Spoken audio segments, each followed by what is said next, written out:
This issue conference will now be recorded.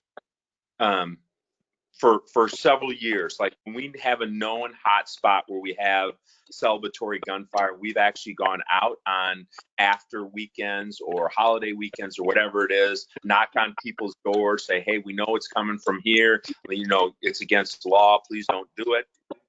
So we've done that. We've incorporated some technology with that at places that we have hotspots. We try and use some of our technology, whether that's cameras or other devices that we can use to try and pin that down. On the state level, Mark Sharp actually has a bill, Blair's Law, at the legislature that will help with this topic also. So I think it's getting addressed. I don't think it's going to change overnight because in Kansas City, this has been a long-standing, horrible tradition that's gone on and on. So I think it's going to take some time to change it, whether we have a law for it or whether we just use the technology. Of course, yeah. And for those who are just joining, please remember to turn off your webcams and your microphones. And then also, for those who are listening to this recording after the fact, there was a technical issue, so we missed the first question. You got most of the answer there, but the question was about gunfire after the Chiefs Super Bowl victory. So again, thank you, Chief Smith, for answering that. The next question that we have from a citizen here is, your officers do a great job in dealing with criminals, but your staff also does a fine job in upgrading community events. The media covers the criminal side, but rarely mentions all your people do to make this town better for all of us. What can we as citizens do to assist you in this issue?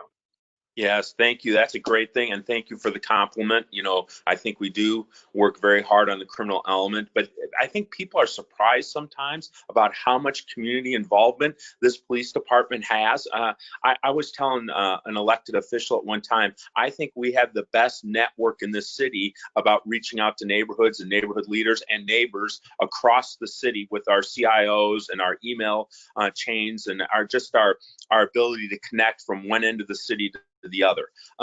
So to go back to the question about how come that doesn't get publicized, I will say that sometimes we get some news coverage on it on the TV. The Kansas City Star frequently does not want to pick up the good stories of the police department. They frequently go to all the negative or whatever's controversial. But we actually feed these stories to the media trying to get them to pick them up. It just, they don't always pick them up.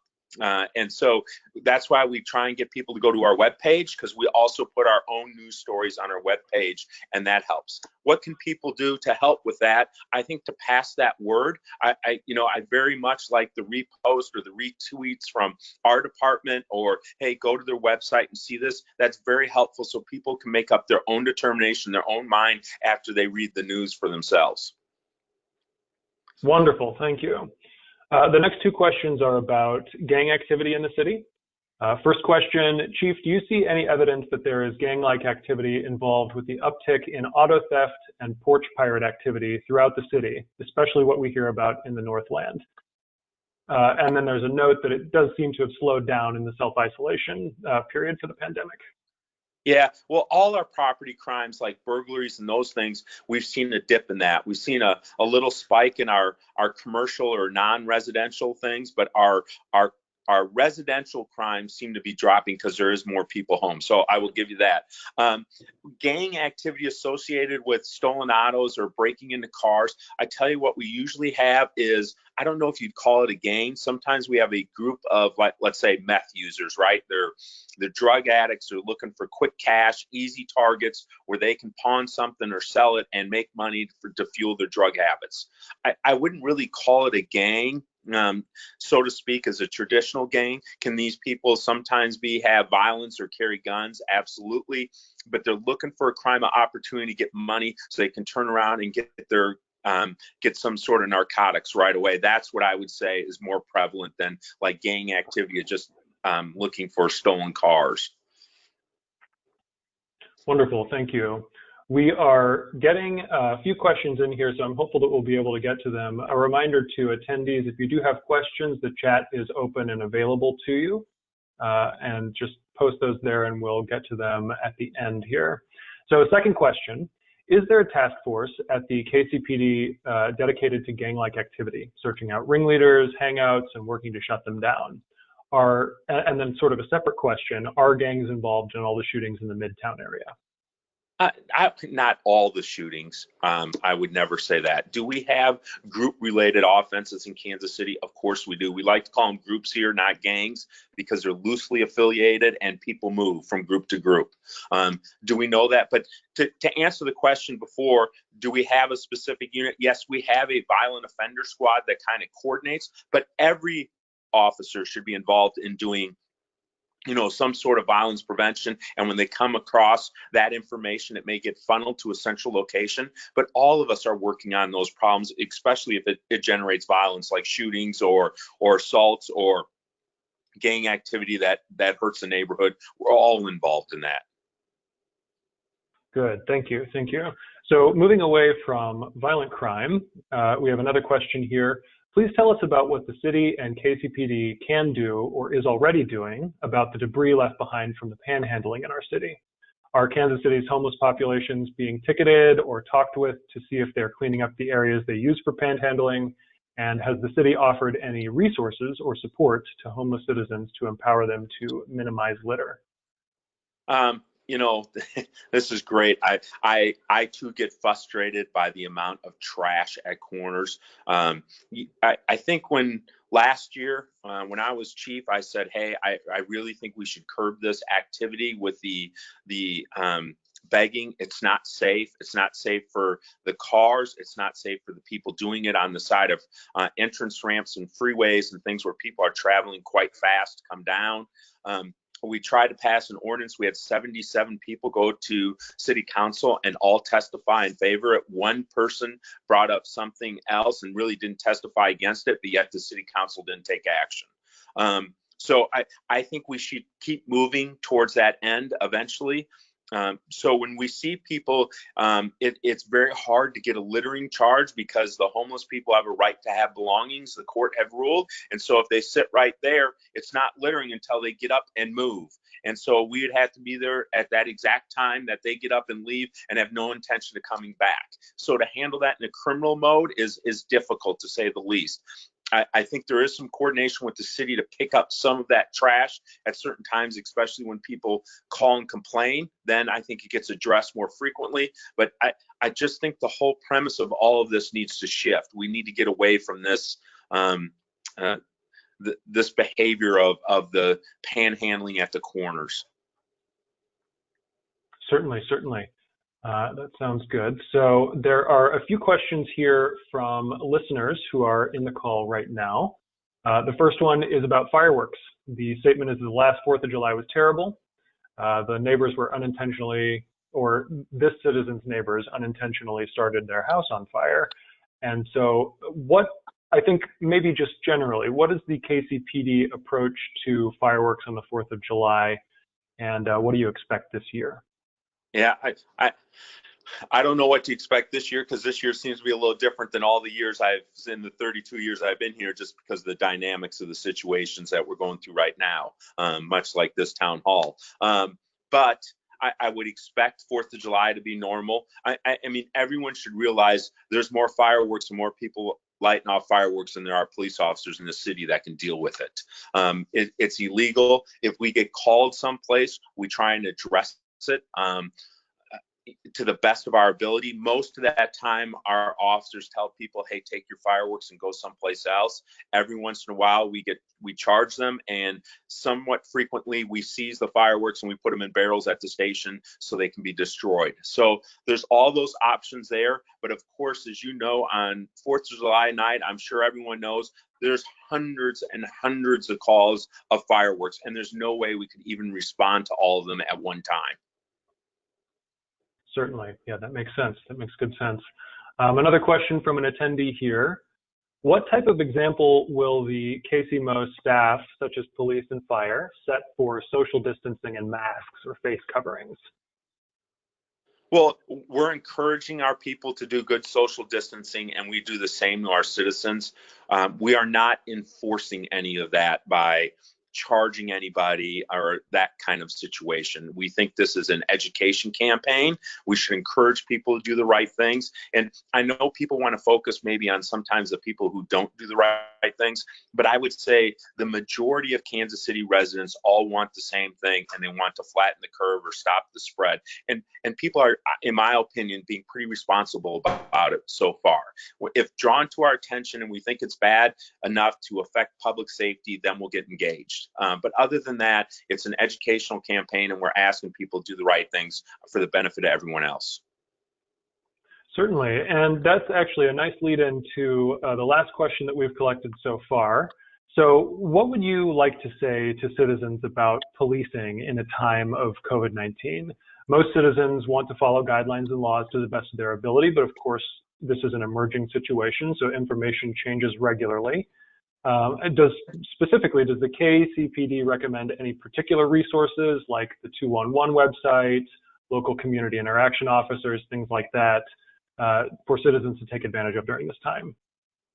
Well, yeah, I think there's all kinds of social services that are trying to, maintain that touch or reach the people who need it during that time. Our social workers have been heavily involved in that, of trying to maintain those connections to people we know that need services, and sometimes the traditional places that they've received services are no longer offering them. So we're trying to help shift to that. I would say 211 is good. We've asked citizens if they say they see a problem with social distancing or other, to call 311 system to not overload our 911 system, which we want to keep for true emergencies. So we're asking that. I think policing's a little bit different.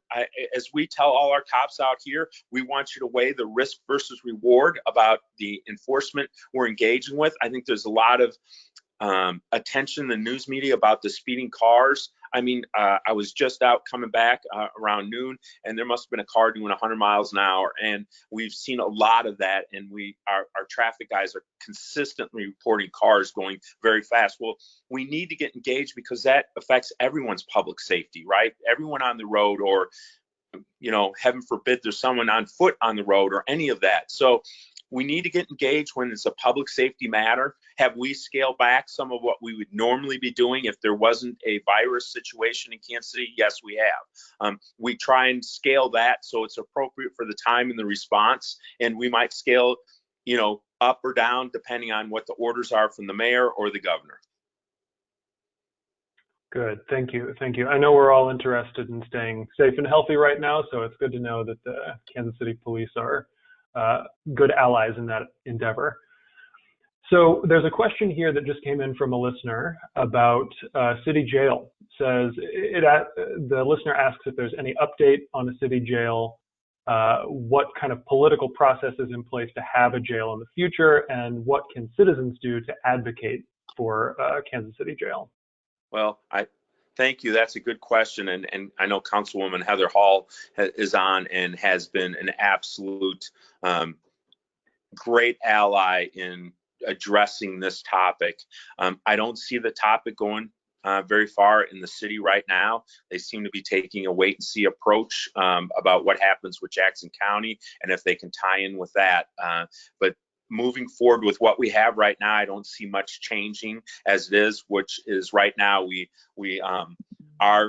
our inmates are transferred for city arrest, are transferred to Vernon County, Missouri twice a day, and that's what they're using as a city jail. And there's 60 beds at that facility. So that is basically the city jail we have today. Good, thank you. So we are at the end of our questions now. I want to remind any attendees who are joining by computer that there is a chat window available if you have questions for the Chief of Police. If you're joining on mobile, you may be able to find that chat as well. This is new technology for us, so I can't confirm that the chat is available on mobile, but if anybody has questions, now is the time to ask them. So I see a question, how many people are in the hall? In the call. This is from Councilwoman Heather Hall. I see that there are 27, and so if you take away myself and the organizers, that's probably around 22 to 25 people total. We appreciate that kind of turnout. It's nice to see. But while folks may be generating some additional questions here, Chief Smith, I thought I would give you an opportunity to have an open floor to talk about whatever you would like to for the folks who are here tuning in from the Northland.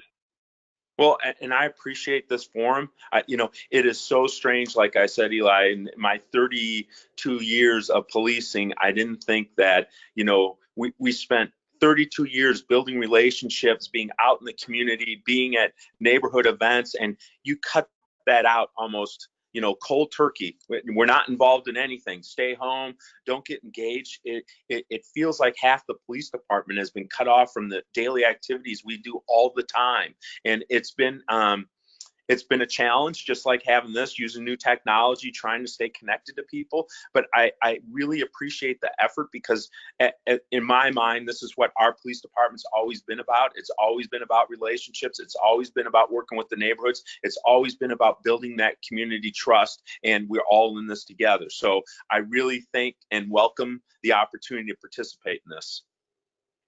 Certainly, yeah, and we're really grateful to have you here. In addition to the busy work you're doing, I'm sure, to keep the city safe. We have a couple other questions that have come in here. First is something that you may or may not be able to answer. It's although the financial impacts of the pandemic are unknown, what initiatives will be implemented to address expected dramatic revenue shortfalls? The person who asked doesn't mention the KCPD specifically, but that may be the part that you're most able to weigh in on. Yeah, we've already had those discussions, or started those discussions. I mean, we're worried about the economic impact to the city and city governments. We're taking a look at what other police departments are doing, not only in the region, but across the country. I mean, this is going to be a huge topic. There's no doubt that when you cancel basketball and you cancel, bars and restaurants and all that, it's going to have a severe impact on the city government and the city finances. So yes, have those discussions taken place about, hey, can we do academy classes? Can we do this? Can we save money here? Yes, but it is a little bit too early to tell what direction we're going to head and exactly what the impact of those financial outcomes are going to be. Good to know. Good to know. Thank you. So the last question that we've had come in so far is, what is KCPD doing to prepare as our society moves more towards legalizing cannabis? Well, yeah, I guess right now we're in a training situation. We've had the medical, that was just, how I say, getting started. Some of this kind of,